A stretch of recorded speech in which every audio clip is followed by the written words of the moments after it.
किशनगंज में आखिरकार ऐसा क्या हो रहा है कि वहां पर दनादन सुरक्षा के तमाम बड़े बड़े उपाय किए जा रहे हैं। आखिरकार वहां पर ऐसी खतरे की क्या बात आ गई?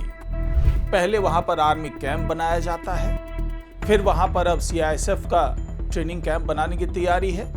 तो आखिरकार वो कौन सा संकट है, वो कौन सा खतरा है जिसको देखते हुए ये सारी चीजें की जा रही है और इसका विरोध क्यों हो रहा है? क्यों वहां के कुछ लोग नहीं चाहते हैं कि वहां पर आर्मी कैंप बने या वहां पर सीआईएसएफ का जो रीजनल ट्रेनिंग सेंटर है वो तैयार हो? सबके पीछे सोच क्या है और वो कौन सा खतरा है, सब कुछ जानेंगे आज की इस खास रिपोर्ट में, तो इसे आखिर तक जरूर देखिएगा। नमस्कार, मैं हूं डॉक्टर सुरजीत सिंह और आप देख रहे हैं YBN बिहार झारखंड।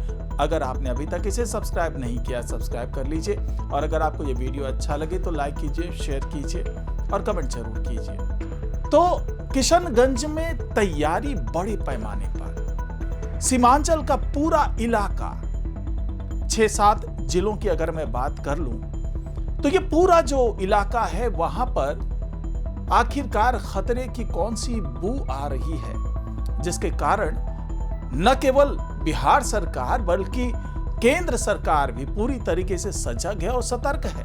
पिछले दिनों खबर आई कि यहां पर जो बहादुरगंज और कोचाधामन का जो इलाका है वहां पर एक आर्मी कैंप बनाया जाएगा। करीब 250 एकड़ में आर्मी कैंप बनाने की बात थी, उसका विरोध होना शुरू हो जाता है और यह विरोध स्थानीय स्तर पे ही केवल लोग या स्थानीय निवासी या स्थानीय किसान नहीं कर रहे थे, बल्कि ये विरोध वहां के जनप्रतिनिधि कर रहे थे। क्या था उसके पीछे का मामला वो भी मैं बताऊंगा और साथ ही सबसे पहले मैं आपको बता दूं कि जिस तरीके से किशनगंज में इस बार सीआईएसएफ का जो रीजनल ट्रेनिंग सेंटर बनाने की घोषणा कर दी गई है और उसके लिए 110 जो एकड़ जमीन है उसको स्वीकृत कर लिया गया है।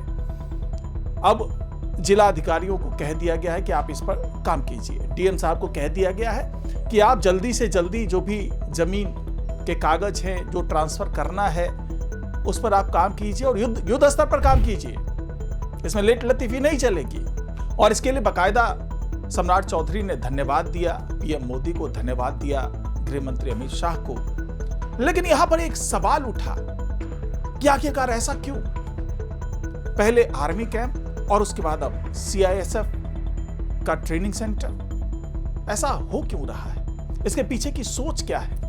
तो दरअसल ये जो पूरा मामला है उसके पीछे सबसे बड़ी बात है इसका भौगोलिक जो स्थान है, जो क्षेत्र है, क्योंकि इसके पास में ही जो सिलीगुड़ी कॉरिडोर है जिसको आप चिकन नेक भी उसके नाम से भी जानते हैं और उसके माध्यम से आप जो किशनगंज का पूरा इलाका है उसको देख सकते हैं कि वो आप मैप पर देख सकते हैं कि ये इलाका बिल्कुल बांग्लादेश से जुड़ता है उसी चिकन नेक के सहारे। इसके अलावा नेपाल से भी इसकी नजदीकी है, 2 देशों से नजदीकी है। और पिछले दिनों जिस तरीके से छापेमारी हुई, यहां पर देश विरोधी गतिविधियां देखने को मिली, गलत तरीके से यहां पर पेपर तैयार किए जा रहे हैं, फर्जी दस्तावेज तैयार किए जा रहे हैं, बाकायदा दुकानें खुली हुई है। किराने की दुकान में आधार कार्ड बन रहा है फर्जी तरीके से, निवास प्रमाण पत्र बन रहा है फर्जी तरीके से, जन्म प्रमाण पत्र बन रहा है, सब कुछ बन रहा है। और पिछले दिनों जिस तरीके से छापे पड़े और पता चला कि भाई यहां तो ऊपर से लेकर नीचे तक कई स्तर के अधिकारी इसमें इन्वॉल्व हैं। जी हां, पुलिस महकमा जिसका काम था ऐसी गतिविधियों पर रोक लगाना, उसके बड़े बड़े अधिकारी, जिस तरीके से एसडीपीओ गौतम कुमार का मामला सामने आया, जिस तरीके से थानाध्यक्ष अभिषेक रंजन का मामला सामने आया, उसके बाद और चौकन्नी हो गई सरकार कि यहां पर जो स्थानीय पुलिस है उसके कई अधिकारी जो हैं वो भी इस तरह की चीजों में शामिल है, माफिया को बढ़ावा देने उनके साथ मिलीभगत है, घुसपैठियों के साथ मिलीभगत है। जिसको रोकना है, जिस पुलिस वाले को रोकना था इन गतिविधियों को, वही इसमें शामिल नजर आई। उसके बाद से भरोसा उठने लगा, क्योंकि सामरिक दृष्टिकोण से भी ये इलाका बहुत संवेदनशील इलाका है। चाहे वो चाइना की बात कर ले, चाहे बांग्लादेश की बात कर ले, चाहे नेपाल की बात कर ले, यही वो इलाका है जो कि चिकन नेक से जुड़ा होने के कारण इन देशों के पहुंच में आता है। नेपाल से तो वैसा खतरा नहीं है, लेकिन उसके माध्यम से जिस तरीके से घुसपैठ होती रही है किशनगंज में भी, और जो तमाम सीमांचल का इलाका है, मधुबनी की बात कर ले, मोतिहारी की बात कर ले, सीतामढ़ी की बात कर ले, सुपौल की बात कर ले, अररिया की बात कर ले, कटिहार की बात कर ले, किशनगंज की बात कर ले, पूर्णिया की बात कर ले, तो ये पूरे इलाके के लिए जो तमाम जिले हैं, ये इसकी नज़दीकी नेपाल से और वहाँ नेपाल के माध्यम से घुसपैठी जो है वो इसके अंदर घुसपैठ करते रहते हैं। तो जब CISF के रीजनल ट्रेनिंग कैंप बनाने की बात हुई, आर्मी कैंप बनाने की बात हुई, तो इसका विरोध हुआ। अब आर्मी कैंप का विरोध करने में बहादुरगंज के जो विधायक है, AIMIM के विधायक तौसीफ आलम, उसने जमकर के विरोध किया, और बहाना ये कि ये 250 एकड़ जमीन आप जो ले रहे हैं आर्मी कैंप के लिए, तो उसे जो खेती योग्य जमीन है, जो कृषि योग्य भूमि है, वो इसमें जा रही है, जिससे यहाँ के किसान भूखे मरने पर मजबूर हो जाएंगे। और इसके लिए अगर आपको ऐसा कुछ करना ही है तो गैर मजरूआ जमीन, जो सरकारी जमीन है, जो बंजर जमीन है, वो आप ले लीजिए। जबकि ये तौसीफ आलम को भी पता है कि बिहार का जो 90% इलाका है वो कृषि योग्य भूमि ही है, कोई बंजर जमीन नहीं है। यहाँ पर ऊंचे पहाड़, रेगिस्तान, ये सब चीजें नहीं है, कृषि योग्य भूमि है, 3-3 फसलें उगाई जाती है।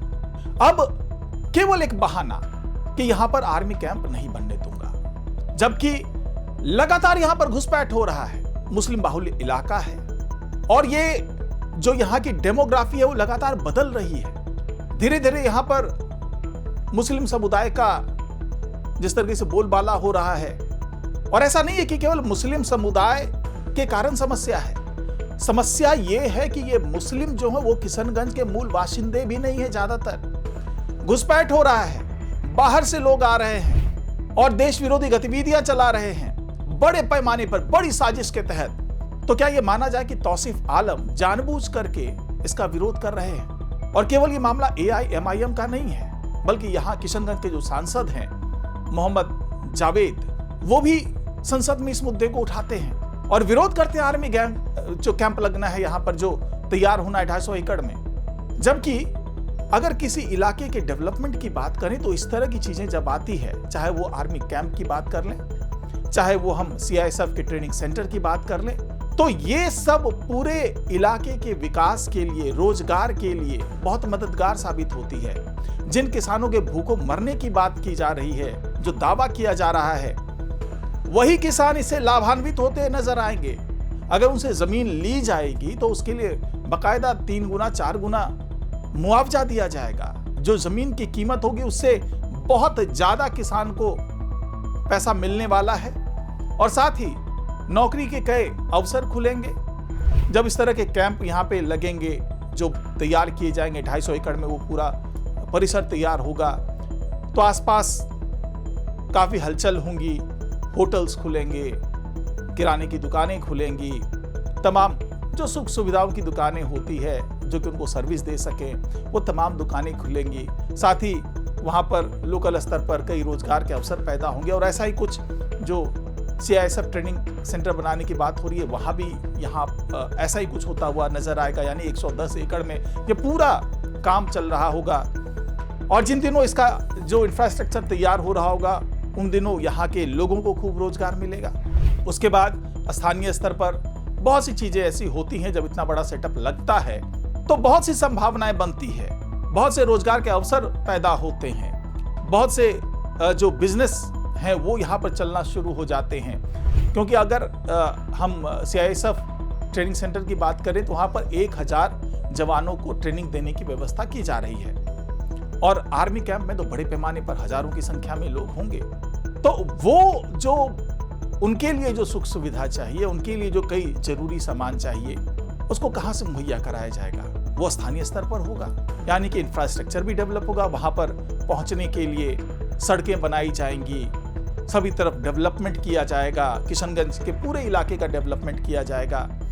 और साथ ही अगर हम दूसरी तरफ से देखें कि सामरिक दृष्टिकोण से, तो कभी भी जब युद्ध जैसे हालात होंगे तो अक्सर ये जो चिकन नेक वाला इलाका है वो सबसे पहले निशाने पर होगा, क्योंकि यही वो इलाका है जो पूरे जो पूरा इलाका है जो भारत का उस पूर्वांचल का हम कह ले, वहां से तो वो उसको जोड़ने वाली जो सेवन सिस्टर की बात होती है, तो उसको जोड़ने वाला एकमात्र यही रास्ता है जो चिकन नेक का इलाका है, जो सिलीगुड़ी कॉरिडोर है, उसी से जुड़ाव है बाकी के इलाके का। तो अगर इस पर किसी तरीके से प्रहार होता है तो वो पूरा इलाका भारत से कट जाएगा। यही वजह है कि घुसपैठ को रोकने के दृष्टि से भी, और साथ ही कि किसी भी तरीके से अगर युद्ध जैसे हालात बनते हैं तो सुरक्षित रखा जाए उस पूरे कॉरिडोर को, उस पूरे चिकन नेक इलाके को। तो उसमें कैसे जल्दी से जल्दी वहां पर सुरक्षा बल पहुंचाया जाए, उसमें आर्मी कैंप बड़ी भूमिका निभाएगा। जो सीआईएसएफ का ट्रेनिंग सेंटर है ये बड़ी भूमिका निभाएगा। और साथ ही जो पूरे सीमांचल में औद्योगिक विकास की बात की जा रही है, फैक्ट्रीज लगाने की बात की जा रही है, बड़े कल कारखाने लगाने की बात की जा रही है, तो उसके लिए ये सीआईएसएफ का जो ट्रेनिंग कैंप है, जो ट्रेनिंग सेंटर है, वो बहुत महत्वपूर्ण भूमिका अदा करने वाला है। क्योंकि सुरक्षा व्यवस्था, शांति व्यवस्था लागू करना ये भी सरकार की जिम्मेदारी है। और जिस तरीके से ये सौगात केंद्र सरकार की तरफ से बिहार को मिला है, वो अपने आप में बड़ी बात है।